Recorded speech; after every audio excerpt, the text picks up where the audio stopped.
Hola! Your dream vacation to Dubai starts from rupees 29,999 only with GT Holidays, South India's #1 travel brand. Minnambalam நேயர்களுக்கு வணக்கம். நான் விஷால் பொலிவர். அமெரிக்காவினுடைய அதிபராக இந்த மாதம் 20ஆம் தேதி ட்ரம்ப் அவர்கள் பொறுப்பேற்க போறாரு. அவர் தேர்தல் நேரத்தில் குறிப்பிட்ட பல்வேறு வாக்குறுதிகளை ஒவ்வொன்றா நிறைவேற்றுறதுக்கு இந்த 20ஆம் தேதிக்கு மேலே அவர் மும்முரமாக ஈடுபட்டு இருக்காருன்றதை நம்ம பார்க்க முடியுது. அதிலும் குறிப்பாக ட்ரம்ப் அவர்கள் கடந்த மாதம் 28ஆம் தேதி நியூயார்க் போஸ்ட்டுக்கு அளித்த ஒரு பேட்டியின் மூலமாக தன்னுடைய ஆதரவாளர்கள் மத்தியில் மிகப்பெரிய ஒரு அதிருப்தியை சம்பாதிச்சிருக்காரு அப்படின்றத நம்ம பார்க்க முடியுது. குறிப்பாக ட்ரம்ப்பினுடைய இந்த அறிவிப்பின் மூலமாக ட்ரம்ப்புக்கு ஆதரவாக ஒரு கோஷ்டியும் ட்ரம்ப்புக்கு எதிராக ஒரு கோஷ்டியும் இருக்குது. அது என்ன சம்பவம் அப்படின்றத நம்ம பார்க்கும் பொழுது அமெரிக்காவினுடைய தேர்தல் பிரச்சாரங்களில் அதிகமாக முன்வச்ச அந்த H1B விசா விவகாரம் தான். அந்த H1B விசா விவகாரத்தில் ட்ரம்ப் அடுத்து செய்ய போகிற விஷயங்கள் என்ன, அவர்களுடைய ஆதரவாளர்கள் ஆதரிக்கிறவங்களுடைய கருத்துக்கள் என்ன, எதிர்க்கிறவங்களுடைய கருத்துக்கள் என்ன, இதை எல்லாத்தையும் தான் இந்த காணொலியில் நம்ம தெளிவாக பார்க்க போகிறோம். முதல் விஷயம், இந்த H1B விசாவை பற்றி ஒரு சுருக்கமான ஒரு வரலாறை நம்ம தெரிஞ்சிக்க வேண்டியதாக இருக்குது. முதல்ல ஒரு நாட்டுக்கு நம்ம பயணம் பண்ணும் பொழுது அந்த நாட்டில் நம்ம நுழையிறதுக்கு அந்த நாட்டினுடைய அனுமதின்றது ரொம்ப முக்கியமாக இருக்குது. அப்படி அந்த நாட்டினுடைய அனுமதி பெறது தான் இந்த விசா ப்ராசஸ் அப்படின்னு சொல்லுவாங்க. அதில் அமெரிக்காவை பொறுத்த வரைக்கும் இந்த H1B விசா அப்படின்றத ஒரு சிஸ்டத்தை ஃபாலோ பண்ணிகிட்டு இருக்காங்க. அப்படி இருக்கக்கூடிய சூழலில் அமெரிக்கா சுதந்திர காலகட்டத்திலிருந்து தற்பொழுது வரைக்குமே பல்வேறு விதமான இந்த மைக்ரேஷன் பாலிசிஸை கொண்டு வந்திருக்காங்கன்னு சொல்லலாம். ஆரம்ப கட்டத்தில் அமெரிக்காவினுடைய வளர்ச்சியில் மிகப்பெரிய பங்காற்றினது இந்த ரயில்வே ப்ராஜெக்ட் தான். அமெரிக்கா முழுவதுமே இந்த ரயில்வே கட்டுறதுக்கு பல்வேறு நாடுகளிலிருந்து மக்கள் இங்கே வேலைக்காக கொண்டு வரப்பட்டாங்க. அதன் பிறகு இந்த மைக்ரேஷனை கண்ட்ரோல் பண்ணணும்னு சொல்லி அமெரிக்கா முழுவதும் மிகப்பெரிய ஒரு போராட்டம் நடந்தது. அதன் பிறகு அமெரிக்கா சில மைக்ரேஷன் பாலிசிஸை கடந்த காலத்தில் கொண்டு வந்தாங்க. ஆனால் அது நடைமுறைக்கு எந்த அளவுக்கு சாத்தியம் இல்லாத ஒரு சூழல்னால அதை மீண்டும் தளர்வுகளை சிலது கொண்டு வந்தாங்க. அதன் பிறகு பார்த்தீங்கன்னா ஆப்பிரிக்காவிலிருந்து அதிக அளவுக்கான அடிமைகள் ரெண்டாவது கட்டமாக கொண்டு வரப்பட்டாங்க. குறிப்பாக அந்த காலகட்டம் எது நம்ம பார்க்கும் பொழுது அமெரிக்காவினுடைய தொழில் புரட்சி அதிக அளவுக்கு நடந்த காலகட்டம்னு சொல்லலாம். அந்த நேரத்தில் தான் ஆப்பிரிக்காவிலிருந்தும் சரி ஐரோப்பாவிலிருந்தும் சரி அதிக அளவுக்கான மைக்ரேஷன் அப்படின்றது அமெரிக்காவுக்கு வந்தாங்க. இதனால அதிகமாக பலனடைஞ்சது என்னவோ அமெரிக்கா தான். ஸோ இப்படி இருக்கக்கூடிய சூழலில் மீண்டும் அமெரிக்கர்களுக்கு தான் முன்னுரிமை, மற்ற நாடுகளிலிருந்து வர்றவங்க எங்களுடைய வேலை வாய்ப்புகளை அதிக அளவுக்கு பறிக்கிறாங்க அப்படின்னு சொல்லி அப்பொழுதும் மக்களிடையே மிகப்பெரிய அளவுக்கு போராட்டம் நடந்தது. அதன் பிறகு பார்த்தீங்கன்னா இந்த மைக்ரேஷன் பாலிசியில் சில ரெஸ்ட்ரிக்ஷன்ஸை கொண்டு வந்தாங்க. ஆனால் மீண்டும் அதற்கான தளர்வுகளையும் கொடுத்துருக்காங்க. ஆனால் அதிக அளவுக்கு விசாக்களை தாராளமாக கொடுக்காம சில ரெஸ்ட்ரிக்ஷன்ஸோட தான் அமெரிக்கா இப்போ வரைக்குமே அதை கடைபிடிச்சிட்டு வர்றாங்க அப்படின்றத நம்ம பார்க்கிறோம். கடந்த ஒரு 50 ஆண்டு காலத்தில் நம்ம பார்க்கும் பொழுது வெளிநாடுகளிலிருந்து திறமையான நபர்கள் யாரோ அவர்களுக்கு தான் அதிகமான முன்னுரிமை இந்த H1B விசா ப்ராசஸ்ல கொடுக்கப்பட்டிருக்குன்னு சொல்லலாம். இந்த H1B விசாவில் அதிக அளவுக்கு பயன்பெற்ற நபர்கள் யாருன்னா நம்ம இந்தியாவை சேர்ந்த நபர்கள் அப்படின்னு சொல்லலாம். ஏன்னா அமெரிக்காவை பொறுத்த வரைக்கும் அமெரிக்கர்களுக்கு சில அடிப்படை உரிமை அப்படின்றது அந்த நாட்டில் கொடுக்கப்படுது. அதில் அமெரிக்கர்களாக இருக்கிறவங்க அவங்களை இந்தியர்களாகவும் இருக்கலாம், அங்கேயே பிறந்து வளர்ந்த இந்தியர்களாகவும் இருக்கலாம்.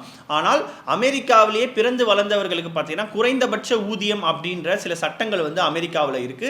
அதே வெளிநாட்டிலிருந்து வரக்கூடிய நபர்களுக்கு அந்த மாதிரியான சில சட்டங்கள் இல்லாததுனால வெளிநாட்டிலிருந்து குறைந்த கூலிகளுக்கு நம்மளுக்கு ஆட்கள் கிடைப்பாங்கன்னு சொல்லி பல்வேறு நிறுவனங்கள் யோசிச்சிருக்காங்கன்னு சொல்லலாம். சரி, அப்படி இல்லைனாலுமே வெளிநாட்டவர்களுக்கும் ஒரே மாதிரியான சம்பளம், அமெரிக்கர்களுக்கும் ஒரே மாதிரியான சம்பளம் அப்படின்னு வச்சா கூட அமெரிக்கர்கள் வெறும் 8 மணி நேரம் மட்டும்தான் வேலை செய்வாங்க. அவங்க அதற்கு மேல ஒரு நிமிஷம் கூட வேலை செய்ய மாட்டாங்க. இதுதான் அமெரிக்கர்களினுடைய ஒரு மனநிலையா இருக்கு.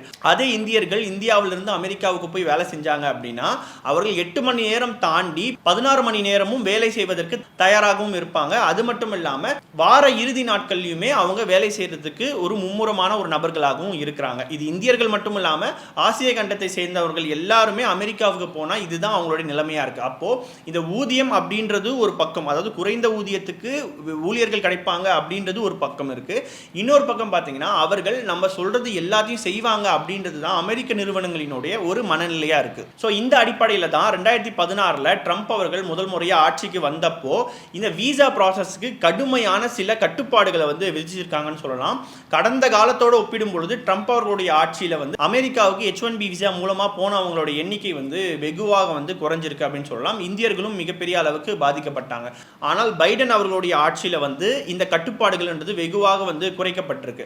அதன் பிறகு இந்த 2020ஆம் ஆண்டு அமெரிக்காவுடைய தேர்தலையுமே சட்டவிரோதமாக குடியேறியவர்கள் மற்றும் இந்த H1B விசா, இந்த ரெண்டு விஷயமுமே மிக முக்கியமான ஒரு புள்ளிகளில் ஒன்றாக வந்து அமெரிக்க தேர்தல்களில் இருந்திருக்கிறத நம்ம பார்க்க முடியுது. ஸோ அந்த அடிப்படையில் ட்ரம்ப் அவர்கள் இந்த ஜனவரி 20ஆம் தேதிக்கு அப்புறமாக இந்த சட்ட ரீதியாக குடியேறியவர்களும் மற்றும் H1B விசாவிலையும் சில ரெஸ்ட்ரிக்ஷன்ஸை வந்து அவர் கொண்டு வர போகிறதா வந்து எல்லாரும் எதிர்பார்த்துட்டு இருந்தாங்க. ஆனால் அதில் முதல் விஷயமான சட்ட விரோதமாக குடியேறியவர்கள், இந்த சட்ட விரோதமாக குடியேறியவர்கள் யார் அப்படின்னு நம்ம பார்க்கும் பொழுது பக்கத்து நாடான மெக்சிகோவிலிருந்தும் அல்லது மெக்சிகோவின் மூலமாக அமெரிக்காவுக்கு எந்த ஆவணமும் இல்லாமல் இங்க குடியிருக்கிறவங்க எல்லாரையுமே வந்து நாங்கள் வெளியேற்றுவோம் அப்படின்றத வந்து சொல்லியிருக்காங்க. இதில் வந்து கிட்டத்தட்ட 10 லட்சத்துக்கும் மேற்பட்டவர்கள் இருக்கிறதாக தான் வந்து சொல்லப்படுது. ஏன்னா ஏற்கனவே வந்து ஒரு 10 லட்சம் பேர் வந்து வெளியேற்றப்பட்டிருக்காங்க. மீண்டும் வந்து ஒரு 10 லட்சம் பேருக்கு மேலே வெளியேற்றுவதற்கான வாய்ப்புகள் இருக்கு அப்படின்றத வந்து சொல்லியிருக்காங்க. இது ஒரு பார்ட்டு. இதை ட்ரம்ப் அவர்கள் சொன்னாலும் சரி சொல்லனாலும் சரி இந்த விஷயம் அப்படின்றது நடக்க போகுது. ஏன்னா எந்த ஒரு நாட்டிலையுமே ஆவணங்கள் இல்லாமல் ஒரு நபர்னால வந்து அந்த நாட்டில் வந்து குடியேற முடியாது, அந்த நாட்டில் வாழவும் முடியாது. ஸோ இந்த ஒரு ப்ராசஸ் நடக்குது. ஆனால் முக்கியமான விஷயம் என்னன்னா, இந்த H1B விசாவில் வந்து மிகப்பெரிய அளவுக்கு ரெஸ்ட்ரிக்ஷன்ஸை கொண்டு வரணும் அப்படின்றது தான் குடியரசுக் கட்சியினுடைய உறுப்பினர்களுடைய விருப்பமும் சரி, அல்லது குடியரசுக் கட்சியை வந்து ஆதரித்த நபர்களும் சரி அவர்களினுடைய நிலைப்பாடாகவும் இருக்கு. ஆனால் ட்ரம்ப் அவர்கள் இதிலிருந்து கொஞ்சம் மாற்று கருத்துக்களோட இருக்கிறத நம்ம பார்க்க முடியுது. அது மட்டும் இல்லாமல் ட்ரம்ப் அவர்களை ஆதரிக்கக்கூடிய இந்த தொழில்நுட்ப வல்லுநர்களாக இருக்கக்கூடியவர்களும் ட்ரம்ப்புக்கு ஆலோசனையாக இருக்கக்கூடிய நபர்களும் வேற ஒரு மாற்று கருத்து இருக்கிறதுனால கட்சியை வந்து பார்த்தீங்கன்னா கிட்டத்தட்ட 2 பிரிவா இருக்கு அப்படின்றத நம்ம பார்க்க முடியுது.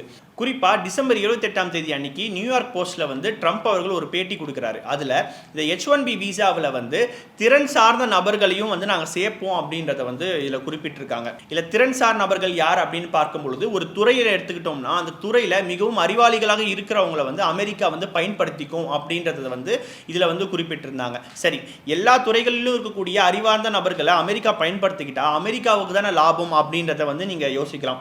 ஆனால் இதில் ட்விஸ்டான விஷயம் என்ன அப்படின்னு நம்ம பார்க்கும் பொழுது ட்ரம்ப் அவர்களுக்கு ஆதரவாக இருக்கக்கூடிய எலன் மஸ்க் அவர்களோ அல்லது விவேக் ராமசாமி அவர்களோ இவங்க நடத்தக்கூடிய நிறுவனங்களில் அறிவுசார் நபர்கள் வந்து பயன்பெறுவாங்க, அந்த ஒரு விஷயமும் இருக்கு. ஆனால் அதை தாண்டி இதை ஒரு சாக்கா பயன்படுத்தி மீண்டும் அமெரிக்கர்கள் அல்லாதவர்களுக்கு தான் அதிகமான வாய்ப்புகள் வந்து கொடுக்கப்படும். ஒரு H1B விசாவில் கடுமையான ரெஸ்ட்ரிக்ஷன்ஸை கொண்டு வந்தாங்க அப்படின்னா அது லோக்கலில் இருக்கக்கூடிய அமெரிக்கர்களுக்கு மிகப்பெரிய அளவுக்கு உதவி தரக்கூடிய ஒரு விஷயமா இருக்கும். ஆனால் இவங்க திறன் சார்ந்த நபர்களை வந்து வெளிநாட்டிலிருந்து எடுத்துட்டு வரதன் மூலமாக அமெரிக்கர்களுக்கு மிகப்பெரிய ஒரு பாதிப்பை ஏற்படுத்தும் அப்படின்றத வந்து சொல்லியிருக்காங்க. குறிப்பாக பார்த்தீங்கன்னா குடியரசுக் கட்சியில் இருக்கக்கூடிய பல பேர் இந்த H1B விசாவில் கடுமையான சில ரெஸ்ட்ரிக்ஷன்ஸை வந்து கொண்டுட்டு வரணும் அப்படின்னு சொல்லும் பொழுது விவேக் ராமசாமி அவர்கள் ஒரு கருத்து என்ன சொல்லியிருந்தாருன்னா, அமெரிக்க மண் அப்படின்றது வந்து தகுதியானவர்களுக்கான ஒரு மண் அப்படின்றத வந்து குறிப்பிட்டிருக்காரு.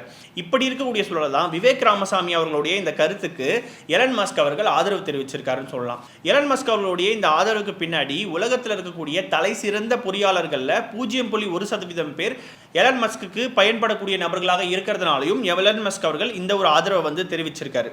ஆனால் எலன் மஸ்க் அவர்களுடைய இந்த கருத்துக்கு வந்து குடியரசுக் கட்சியில் இருக்கக்கூடிய பலரும் வந்து கண்டனம் தெரிவிச்சிருக்காங்கன்னு சொல்லலாம். ஏன்னா 2022 காலகட்டத்தில் ட்விட்டர் நிறுவனத்தை வாங்கினதுக்கு அப்புறமா பல்வேறு ஊழியர்களை வந்து எலன் மஸ்க் அவர்கள் பணியிலிருந்து நீக்கியிருக்காரு. அது மட்டும் இல்லாமல் எலன் மஸ்க் அவர்களுடைய நிறுவனத்தில் வந்து பல பேர் வந்து அமெரிக்காவினுடைய ஆவரேஜ் சம்பளமான $2 லட்சம் குறைவான நபர்கள் தான் வந்து அதிக அளவுக்கு வந்து வேலை செஞ்சுக்கிட்டு வராங்க.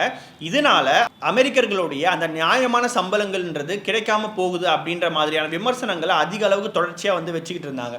இதற்கு எலன் மஸ்க் அவர்கள் கடுமையான கண்டனத்தை வந்து தெரிவிச்சிருக்கான்னு சொல்லலாம். அது எந்த அளவுக்கு நம்ம பார்க்கும் பொழுது குடியரசுக் கட்சியில் இருக்கக்கூடிய பலர் வந்து பார்த்தீங்கன்னா இன வெறியர்களாக இருக்காங்க, அது மட்டும் இல்லாமல் வெறுப்பு மிக்க நபர்களாகவும் இருக்கிறாங்க. இவர்களால கட்சி வந்து மிகப்பெரிய அளவுக்கு வீழ்ச்சியை அடையும் அப்படின்னு சொல்லி எலன் மஸ்க் அவர்கள் கடுமையான ஒரு விமர்சனத்தை வந்து வச்சிருக்காரு. அது மட்டும் இல்லாமல் இந்த திட்டத்தை ஆதரிக்க நான் போர் புரியும் தயாராக இருக்கேன் அப்படின்னு சொல்லி எலன் மஸ்க் அவர்கள் குறிப்பிட்டிருந்தார். ஸோ ட்ரம்ப் அவர்களுடைய நிர்வாகத்தில் ஆண்டுக்கு மொத்தமாகவே 65,000 பேர் மட்டுமே வந்து H1B விசான்றது வழங்கப்படுது. அதை தாண்டி 20,000 மாணவர்களுக்கு வந்து விசா வந்து வழங்கப்படும் அப்படின்றதையும் வந்து அறிவிச்சிருக்காங்க. இந்த H1B விசாவில் அதிக அளவுக்கு பயன்படக்கூடிய நாடுகளில் பார்க்கும்பொழுது முதல் இடத்துல 73% இந்தியா வந்து முதல் இடத்துலையும் 12% சீனா வந்து 2வது இடத்துலையும் இருக்கு. ஒட்டு மொத்தத்தில் நம்ம பார்க்கும்பொழுது ட்ரம்ப் அவர்கள் தேர்தல் நேரத்தில் வச்ச பிரச்சாரங்கள் அவருடைய கட்சியினரை வந்து உசுப்பேத்தி விட்டதா இருக்கட்டும், இந்த எல்லா விஷயங்களுக்கு மத்தியில் ஆட்சிக்கு வந்ததுக்கு அப்புறம் பார்த்தீங்கன்னா அவருடைய நிலைப்பாடு மாற்றம் அப்படின்றது அவருடைய கட்சியினர் மத்தியில் வந்து மிகப்பெரிய ஒரு அதிருப்தியை ஏற்படுத்தி இருக்கு அப்படின்றத நம்ம பார்க்க வேண்டியதா இருக்கு. மொத்தத்தில் தீவிர வலதுசாரி கருத்துக்களை அவங்க தெரிவிச்சிருந்தாலும் நடைமுறையில் அது சாத்தியப்படுத்த முடியாத அளவுக்கு தான் அமெரிக்காவினுடைய அரசியலாகவும் இருக்கு. ட்ரம்பினுடைய இந்த H1B விசாவினுடைய நடைமுறை பற்றியும் வருங்காலங்களில் இந்தியர்களினுடைய வாய்ப்புகள் எந்த மாதிரியாக இருக்கும் அப்படின்றதையும் கீழே கமெண்ட் செக்ஷனில் சொல்லுங்க. தொடர்ந்து இணைந்திருங்கள். இது உங்கள் மின்னம்பலம். நான் விஷால் பொலிவர். நன்றி, வணக்கம். Hola! Your dream vacation to Dubai starts from ₹29,999 only with GT Holidays, South India's #1 travel brand. மின்னம்பலம்.com தமிழின் முதல் மொபைல் பத்திரிகை.